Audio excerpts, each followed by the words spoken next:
So, Mikael, thank you so much for taking the time to have a chat today. I came across the paper that you published recently called "Innovation in Tune: An Empirical Investigation of User Acceptance of AI Music." We're gonna get to this in a little bit, but can you first comment on how you got to the interest and how the topic of acceptance of AI systems, of AI work? Because your background is actually as a musician, as a composer and arranger. So how did you end up in this topic? Yeah, first of all, thanks for having me today. Yeah, we came to that topic because it's actually the part of my PhD, and which the topic is the acceptance of creative AI systems for consumer on the consumer side, and also on the creators, how they perceive the developments in AI. And yeah, we came to that topic, innovation in tune.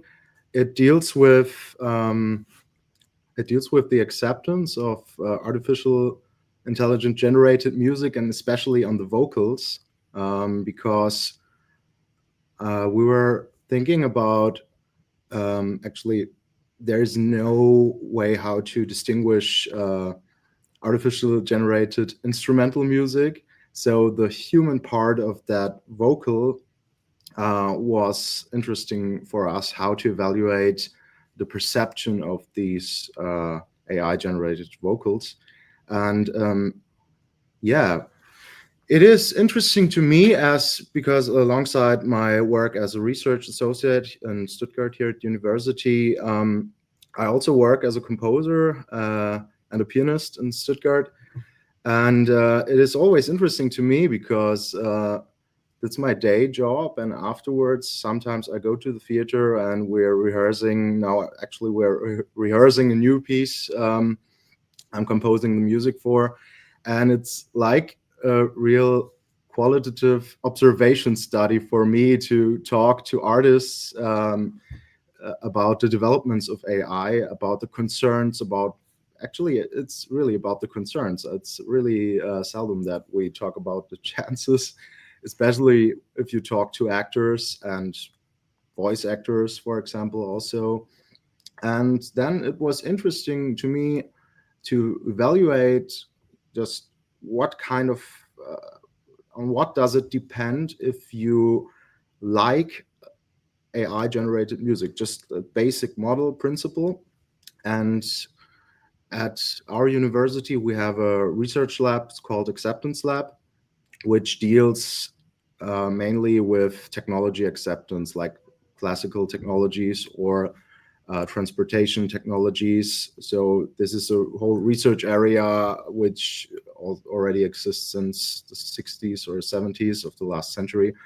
And they developed model approaches like technology acceptance model by Davis, which actually evaluates technology from the side, how easy it is to use, how easy do we perceive it, and what kind of advantage do I have, how can I accelerate my productivity, for example. And now that we have AI music as a technology, if we refer to a technology, it's difficult to evaluate it from that point of view, because it is not really when I use this kind of thing like AI music, I don't expect kind of advantage or kind of an ease of use or something. That's why in this research area we identified a big gap, because you can't evaluate acceptance of AI or AI music, especially by using these.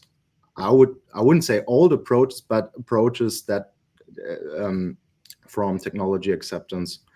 They evaluated like the acceptance of the mobile internet or new technologies at the workplace.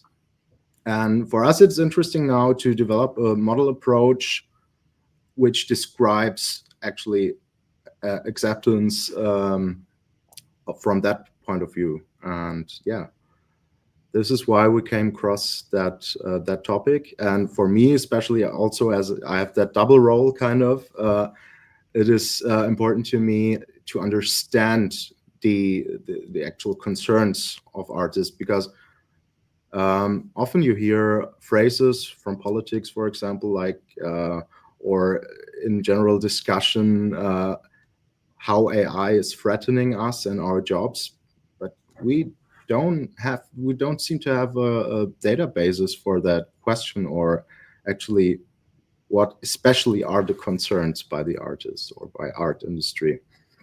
And that's why I think it's an important topic to do research and to further investigate. I think it's really interesting that you wear both caps, right? So the cap from the musician and the composer, but also from the researcher. And a conflict that I personally have is, I mean, I'm not comparing in any way, shape, or form because I'm not a professional musician, but I do like writing songs and recording. And I am very fascinated by the possibilities of the technology. And I've also shared some of the concerns of what that may bring. When you think about yourself and your role as a composer and as a researcher, are you more excited and intrigued and interested by the technology and its impact, or does your cap as a composer play a bigger role when you're dealing with a topic? Yeah, it's an interesting question, because you have to have a neutral view when you're doing the research. So I don't. It's really challenging for me to not be biased in that perspective. Um, I think there are a lot of chances for me as a composer. Now I'm wearing the composer hat, in terms of, um, for example, there are some kind of work, like tasks I don't like. For example, editing scores. That's a really easy task. You can mention. There are AI tools which help me with this. For example, like transposing a score, if you have a score written and you need it in another key. So until I came across a tool which can transpose that key for me, I had to rewrite it. Sure, not by hand, but also, yeah, that was kind of, yeah, not a nice task, or like the practical things. Yesterday we had a discussion. We need a track as a playback sound. So the question was, should I produce it from the scratch, or is there already anything available on the market which you can buy? And there was no version, so we discussed it. And afterwards, I went to the studio and I uploaded the track to my DAW station. And now there's the possibility with AI to split the stems of a ready song. So you can just split the song into parts with bass, drums, and vocals. And I removed the vocal part, and we took it now just for rehearsal. For the rehearsal, we need to still try it, but that's something I really, yeah, I hadn't to spend that much time on that topic, and I could go on with writing some more music, so that enhanced my productivity. So while we were talking about productivity from the consumer side, it's really difficult to evaluate, but for me as a creator, I think that plays an important role in AI tools in the workplace. Yeah. So your Um, back, oh, yeah. sorry. Oh, So your background is in business psychology, right? So you did your bachelor's, your master's in business psychology, and since last year you've been um, conducting your PhD project. Again, on acceptance of creative AI systems with the I think you pronounced ZENIT, or the Center of Innovation, Acceptance, and Transformation. How would you describe your overall project, your PhD project? beg your pardon, the last sentence. Yeah, how would you describe your PhD project? So, what is the main problem that you're trying to answer? Mhm. Yeah, it's interesting because we are a university for applied sciences, but in German it sounds more technical, like Hochschule für Technik. So we have the, yeah, major parts of the programs here are from engineering side and IT sides and architects. So the business psychology or the Department of Economics, where I'm based, it's kind of a little part of our research that we do. And especially if someone like me joins the program with some kind of creative aspects, that is something really new. But yeah, it's interesting for my peers to work with me because it's something really new. And but also I went to a conference. It was a summit. Which had the topic of AI in general, like it was organized last year by the Ministry for Arts in Baden-Württemberg, and I joined a discussion, and I was the only representative from the Hochschule für Technik, and there were just musicologists or professors for music theory, and they had a discussion about AI in educational context, but also about how does AI change the work environment for artists. And I brought in some points from our research and from my perspective. It was really interesting for me because I don't know if it's about reputation or I noticed some points. They didn't want me to talk about that topic. So it is really difficult for me as a researcher to explain the importance to look from different sides on that topic of AI acceptance, and also from the behavioral science side. So musicologists had their discussion, and I brought in some points by like talking about modern pop music and like how easy structures have become, and that we're making it easy for AI to just copy that or create those easy structures. And the person turned around to me. I don't want to mention his name, but it was a professor from university, musicologist, I think, or music theory. And he said to me, what do you know about that topic? Please stay at behavioral science, and we are going to deal with it. Because the whole baseline of that discussion was AI will never be capable of copying or imitating this, what is it actually? Yeah, this human touch, this quality that just humans have. And I think, why don't question it? Why aren't we questioning it from an interdisciplinary perspective? Like work we together. have to. Yeah. And I saw like a wall which was built in that discussion around me. So yeah, that is something I'm really often dealing with, especially when discussing with other scientists. And it's every time it's the question, but what do you know exactly about being an artist? And actually, yeah, that's the point when I start to explain my background, and then yeah, it's okay, but it's not that easy at a technical university to deal with that topic. But I think it's really important. Yeah.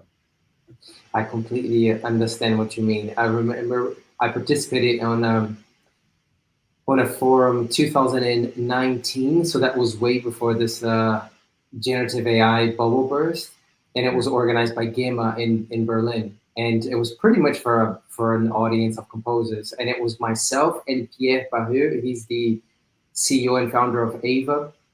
You probably came across Ava. They're based in Luxembourg, and they generate emotional soundtracks for advertising and for all sorts of possible uses. And it was just me and him, and I was the researcher, and then he was the startup founder. And I remember that response from the audience of composers was not positive, let's put it that way. But anyway, let's focus on the acceptance of AI music. The paper that you guys published, just want to read again the title: Innovation in Tune, an empirical investigation of user acceptance of AI music. You had 310 participants. You measured some really interesting concepts like animacy, human-like fit, perceived sociability, and with the exception of one hypothesis, all of the other ones were supported. Um, what are the main? Could you summarize the main findings of this paper, and where do you see taking this discussion forward? Because you had two treatments, right? So it was an online survey where you had 40-second extract for female AI voice and a male rap voice, AI voice, right? Yeah. So could you summarize the main implications of the findings and how do you see taking this topic forward? Mhm. So yeah, it was the design was based on two steps beforehand. Before we conducted the online survey, we had 6 qualitative interviews with yeah, there wasn't really, we didn't aim for any kind of background, so that it wasn't exceptional for artists, because the study addresses consumers, and we all are music consumers. And yeah, it was actually, first we did the interviews to have a understanding of what kind of associations and what kind of factors do play a role when hearing something which is created by AI and also sung by an AI. That was the first step, and we identified these factors from the model you mentioned. Like there needs something. There's something like the term is anthropomorphism. It's like it's every time I say it, I pronounce it, it's challenging. But anthropomorphism, it basically means like giving human traits to non-human entities, like technologies or objects. And we after then we did some literature review, and we noticed that there are not just a few approaches to try to put it into a model, this kind of perception of artificial voices. And we came across a study by Wagner and colleagues. They assessed the acceptance of digital voice assistants. So I don't remember if it was Alexa or Siri, but they try to address this topic by yeah, through that model they developed. And they had two main points. On the one hand, they had the kind of likability. How likable do I perceive this voice that I heard, and the intention to use it. So the intention to use is something from technology acceptance research, which is really common in the models, and it's basically it describes the whole thing we call acceptance. So the higher the intention is to use it, the more acceptance can be predicted in the model. And yeah, we used that points and compared it with our findings in the qualitative interviews. And yeah, so the likability consists of 3 aspects. The one was, you mentioned, animacy. So how alive do I perceive that voice I heard? The second one was the human-like fit. So how do I think, or to what degree does the voice fit to my expectations of a human voice? And the third point was, it was also really interesting for me because this hypothesis was not supported.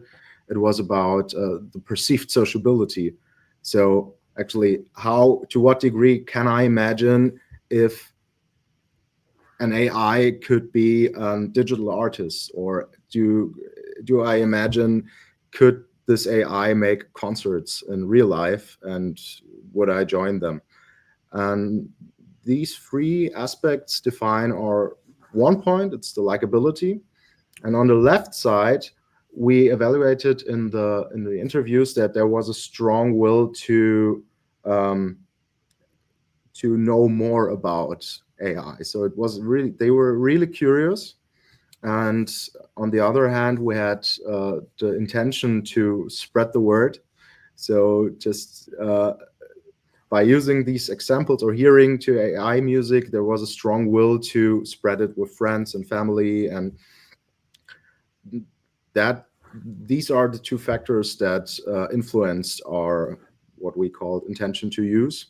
And we saw that this 2 points, so this intention to use and likability. So likability also influences the intention to use. So that was actually the main point. So the more it sounds in the first on the first hearing, it sounds really simple. The more alive, the more human-like, and the more likable the voice is, the more I accept it. Mm-hmm. So it sounds basic, but on the other hand, you could also say, so it is still possible because the participants always knew that it is AI music, so we didn't manipulate the aspect of knowing it if it is AI or not. So it is still possible to have a liking in AI music. So that's basically also interesting that people would use AI music in their daily life.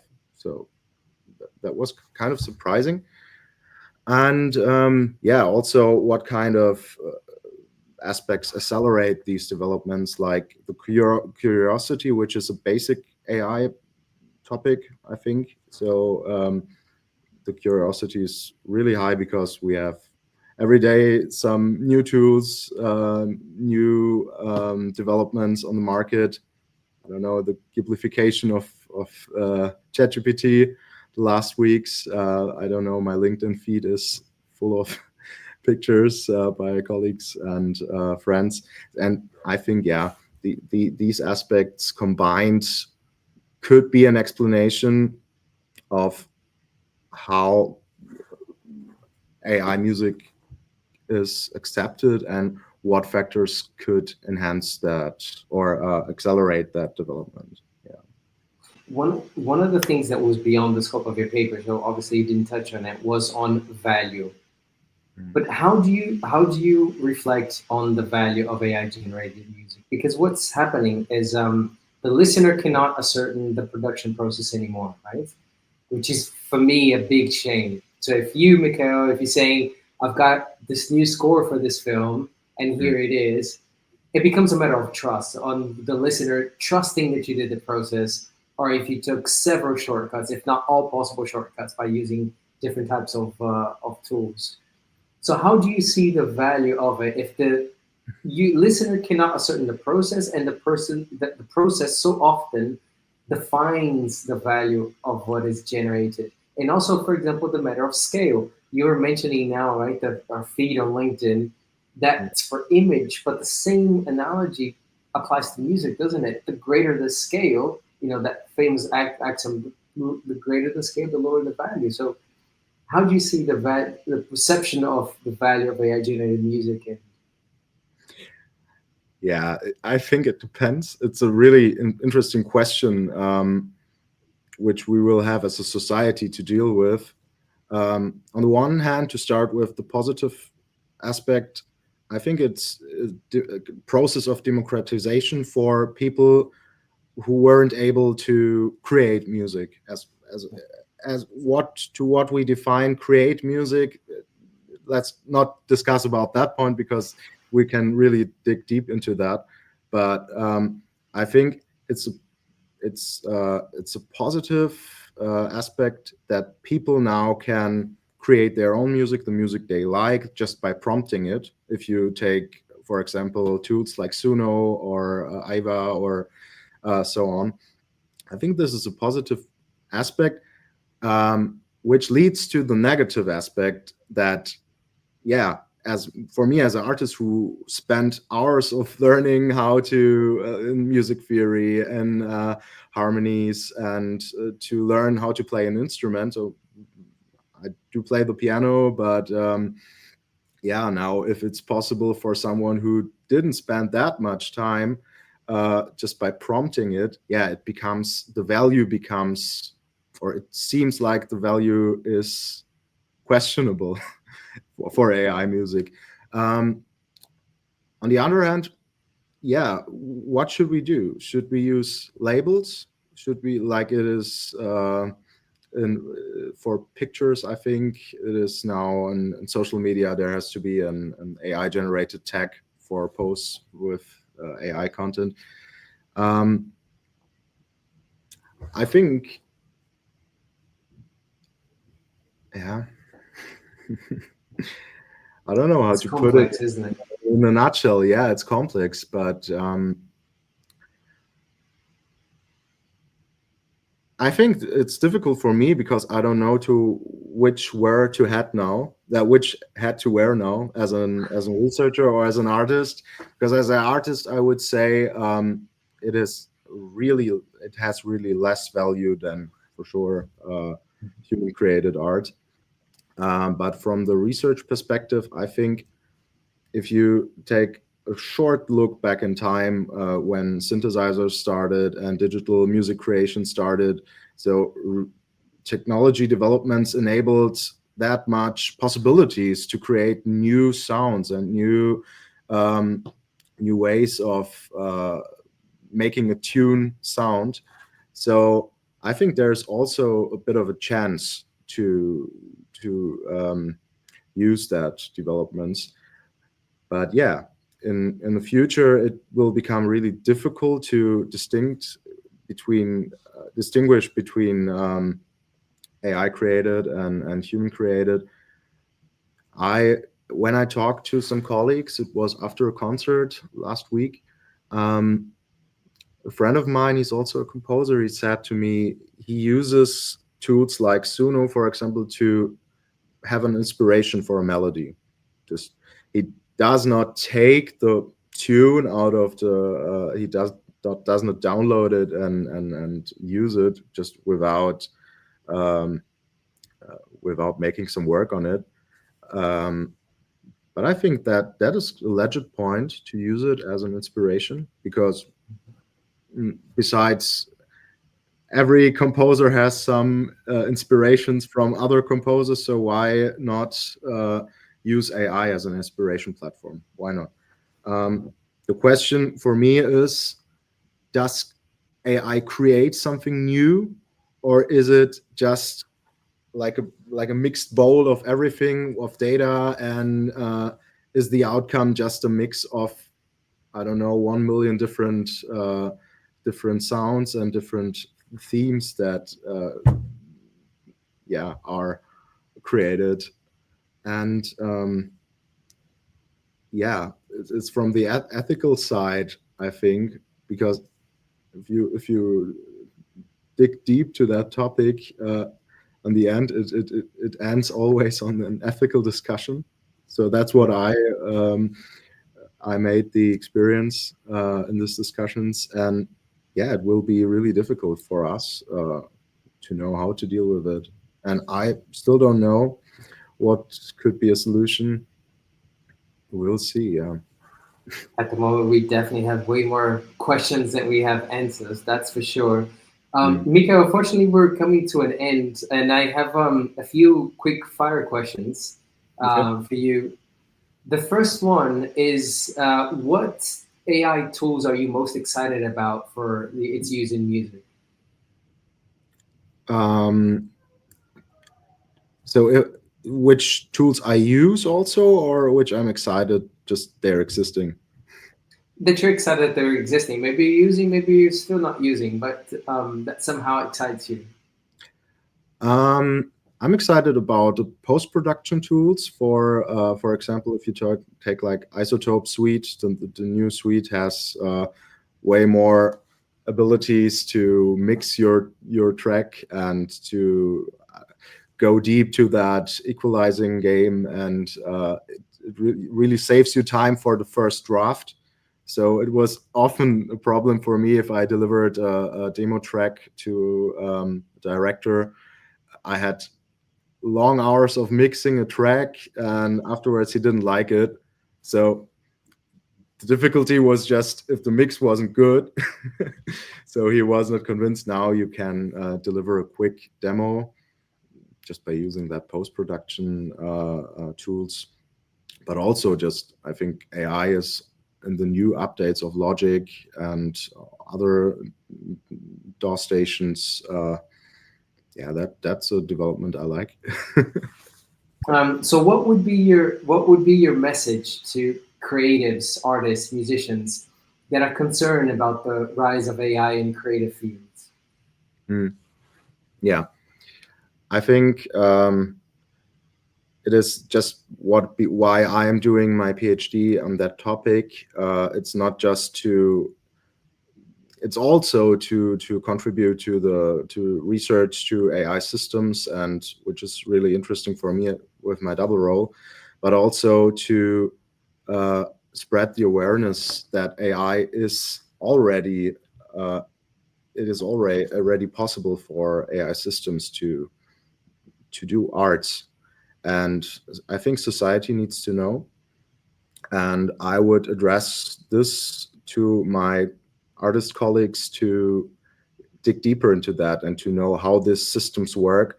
I think if we take the creative sector, creative industry, and non-creative, I would say there are, for the future, it's often predicted you need to know how to use AI to still be able to not be, I think, excluded from the job or something. Um, and I think for artists, it's also important to know how AI works and how you could make a special counterpart to that, and how you could sell your uniqueness and to define what is your uniqueness. And that's actually the basic point. Not just be against it. So that's what I'm experiencing. It's really, people from art industry are really against AI developments. I think, yeah, you can be against it, but I, I don't know. Know your, how is the term? Know your You know, enemy. your NA. Know your enemy, and yeah, I think that is important. In times of AI, what makes human creativity unique? Hmm. That's a tough one. um, yeah, it's a personality, I think. Although we have examples of AI celebrities which already exist, I think to have the biography to tell your audience or to show your audience what actually what's behind the track, what's behind your painting, what's behind your artwork. Um, I think that is something I cannot, or until now is not really or accepted in society. Let's take it from that view. It is a complex issue, It isn't is, it? Like it the is, more we think about it, it's it is difficult to define, yeah. actually. So it's like more the philosophical question. So what makes humans humans? So what makes creativity creativity? Yeah, I think To that's, finish, yeah. to conclude, it doesn't have to be AI related. But which three artists have most influenced you in life? Mhm. I think, um, yeah, for the third hat now I'm wearing it as a pianist, especially. It was Glenn Gould. It's a pianist from the from 20th century, because the way he's interpreting Mozart, especially, and Bach. So you see, I really like classical music. Um, he really inspired me. There were a lot of composers, so to name top three is also kind of challenging. just three that comes to mind. Which other two would you think have most influenced you?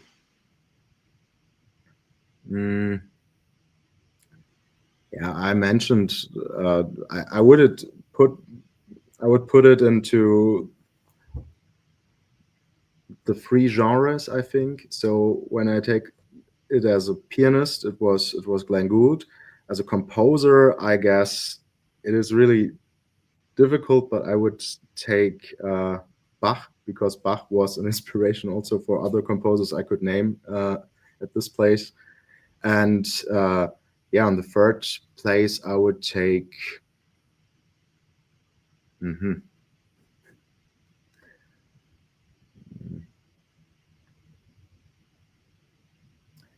Let's say I have a score by Charles Aznavour on my table, so it is Charles Aznavour. It's from France with Armenian roots. He's also really inspiring. I like his songs. So yeah. Mikael, thank you so much for taking the time. I really, really appreciate it. Thank you.